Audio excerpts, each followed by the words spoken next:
వరకు ఉండే. ఇప్పుడు ఒక 3 years నుంచి మొత్తం ఇప్పుడు ఒక 6 ఉన్నాయండి.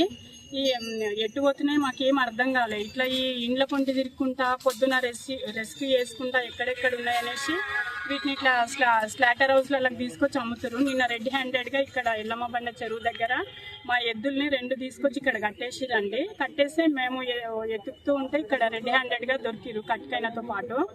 ఎందుకు కట్టేసిరంటే మావి అని అన్నారండి. మావి అని అంటే మేము ఆ ప్రూఫ్స్తో సహా ఆయనను పట్టుకున్నామండి. వీళ్ళను ఇట్లా గత 3-4 సంవత్సరాలుగా ఆవులు అమ్ముకుంటూనే ఉండండి. ఎక్కడ దొరికినాయి అక్కడ ఇండ్ల పొంటి తిరుక్కుంటే ఈ గంగిరెద్దుల చెయ్యి అందరు చెయ్యి ఉందండి.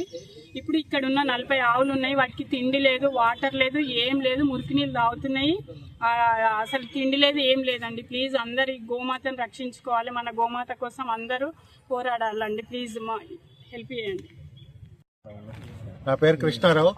నేను జయనగర్ కాలనీ ఆర్గనైజింగ్ సెక్రటరీగా 15 సంవత్సరాలు చేశాము. మేము సోల్ ఆర్గనైజేషన్లో మెంబర్.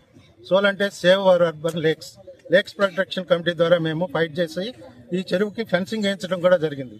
ఫెన్సింగ్ వేయించిన తర్వాత అనాథరైజ్డ్గా ఈ పూడ్చివేతనంతలో జరగడం, ఈ పూడ్చివేతల్లోకి తర్వాత బతకడానికని వచ్చేసి గుడిసెలు వేసుకుని ఒకళ్ళిద్దరు వచ్చి వాళ్ళ తరపున ఇంకా వేరే మంది వచ్చి ఇలా ఆవులను మేపుకుంటాం, బాతులను మేపుకుంటాం, కోళ్లను మేపుకుంటాం చేస్తూ ఇంకా వాళ్ళు ఇక్కడి నుంచి దొంగతనాలు కూడా మొదలుపెట్టి దొంగతనంగా ఆవుల్ని కటికి వాళ్ళకి అమ్మటం కూడా చేస్తున్నారు.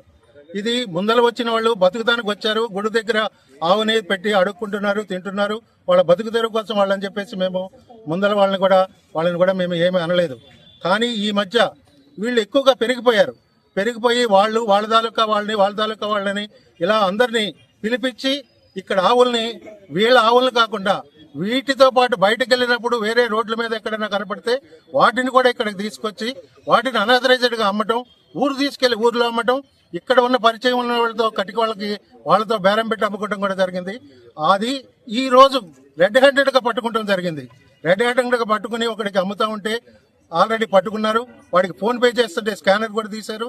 వాడిని పోలీస్ కంప్లైంట్ ఇచ్చారు. ఇప్పుడు ప్రజెంట్ పోలీస్ స్టేషన్లో అమ్మిన వాళ్ళు మాత్రం ఉన్నారు. ఎవడైతే కొనటానికి వచ్చాడో వాడి గురించి ఎంక్వైరీ చేయమంటే ఇప్పటి వరకు కూడా పోలీసు వాళ్ళు కూడా యాక్షన్ తీసుకోవటం లేదు. ఇక్కడ వచ్చి ఒక్కసారి జిహెచ్ఎంసీ వాళ్ళని కూడా ఈ అనాథరైజ్డ్గా పూర్తి చేసిన దాంట్లో ఉన్న గుడిసెల్ని మొత్తం పీకిచ్చేస్తే ఇలాంటి కంప్లైంట్లు ఇలాంటివి ఏమి కూడా ఫ్యూచర్లో రాకుండా ఉంటాయి అని చెప్పేసి మేము మరీ కొనుక్కుంటున్నాం. ఇలాంటివి మళ్ళీ ఎప్పుడు జరగకూడదు. జరిగితే సహించేది ఉండదు. ముందు మెయిన్ జిహెచ్ఎంసీ వాళ్ళు ఇమ్మీడియట్ గా ఇక్కడ ఉన్నటువంటి గుడిసెలన్నింటినీ ఎఫ్టీఎల్లో ఉన్నటువంటి గుడిసెలన్నింటినీ హైడ్రా వాళ్ళు కూడా యాక్షన్ తీసుకోవాల్సింది ఉంది. హైడ్రా కూడా చాలా సార్లు మేము కంప్లైంట్లు ఇవ్వడం జరిగింది. కానీ యాక్షన్ అనేది ఏమీ లేదు. వస్తాం